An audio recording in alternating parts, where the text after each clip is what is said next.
Operación Aurélien Tchouaméni y el Real Madrid. ¡Arrancamos!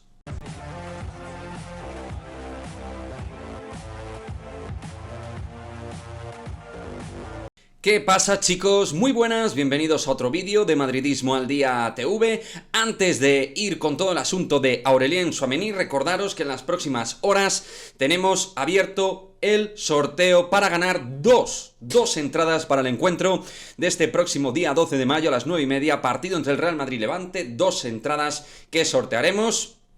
Atentos, porque va a haber vídeo sorteo al respecto y podéis ganar dos entraditas para el Santiago Bernabéu. Tras este recordatorio, que yo creo que es importante, pues sí, efectivamente, Operación Aurélien Tchouaméni y el Real Madrid.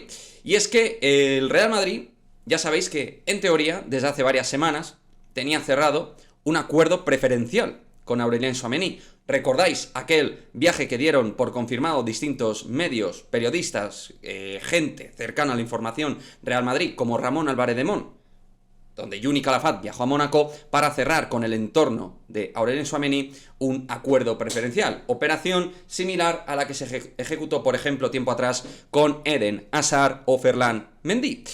Pues bien, este acuerdo preferencial, el Real Madrid lo tiene que activar, dar luz verde a todo esto. Y no solo por, evidentemente, los dos golazos que marcó en el último partido frente al Lille, que lo único que te hacen es confirmar las grandísimas prestaciones y sensaciones que da este futbolista, sino por todo lo que puede aportar y por todo lo que puede manejar dentro del centro del campo futuro en el Real Madrid. Porque al margen de ocupar una posición en teoría similar, o no tan en teoría, sino bastante parecida a la de Carlos Enrique Casemiro, es un hombre con unas capacidades de jugar en tres cuartos extraordinarias. Es un jugador muy móvil para su altura, para su envergadura, un jugador ágil en el espacio en corto, aun siendo bastante alto, y un futbolista que tiene un grandísimo golpeo de balón, una muy buena capacidad de llegada.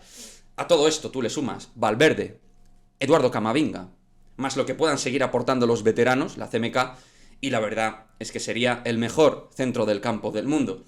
Y para mí es realmente una oportunidad de mercado. Muchos hablan de oportunidades de mercado con Mbappé y Haaland, que evidentemente están a otra escala, a otro nivel con respecto a Tchouaméni, pero creo que no nos estamos dando cuenta del relieve y de la magnitud del internacional galo. No estamos teniendo la perspectiva real de lo que es Tchouaméni. Que sí, que juega en el Mónaco.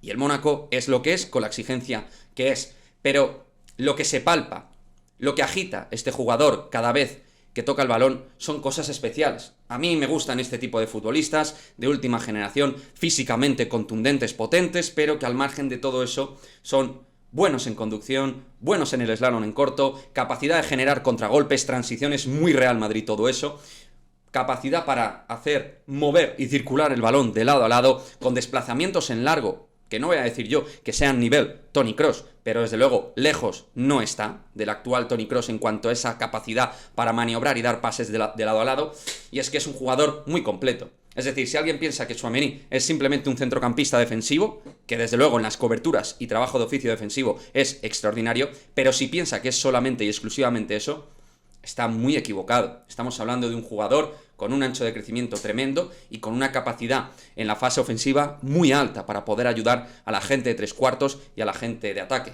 Como muestra el botón de los dos golazos que marcó frente al Lille. Pero, como digo, Tchouaméni ya está marcando esa sintomatología de jugador importante dentro del centro del campo a nivel mundial. Así que espero y deseo que ese acuerdo preferencial cerrado por el Real Madrid mediante Juni Calafat en su momento se active de verdad en forma de cierre de fichaje. También he dicho y he manifestado, chicos, en otros vídeos que yo no pagaría más de 60-65 millones.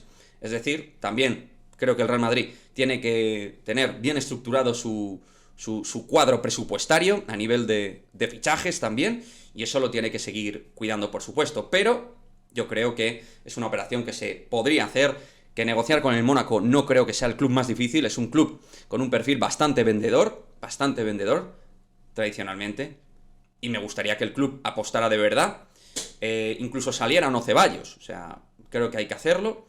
Si sale Dani Ceballos, que por cierto, escuchando a Ancelotti en la rueda de prensa, habla de que el jugador es el que tiene que tomar la decisión. No parece dar por hecho que Ceballos vaya a continuar. como sí lo puede hacer con otros futbolistas. Así que veremos qué es lo que pasa con Ceballos, que a lo mejor él quiere sentirse mega titular en otro equipo, cosa que en el Real Madrid nunca le va a pasar, desde mi punto de vista, o al menos a corto plazo. Con Tchouaméni, siendo más joven, tiene esa perspectiva de jugador grande, y quiero verle con la camiseta del Real Madrid.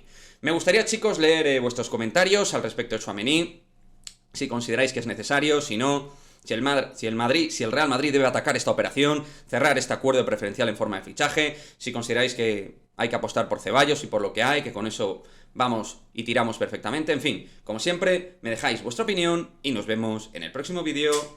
Adiós.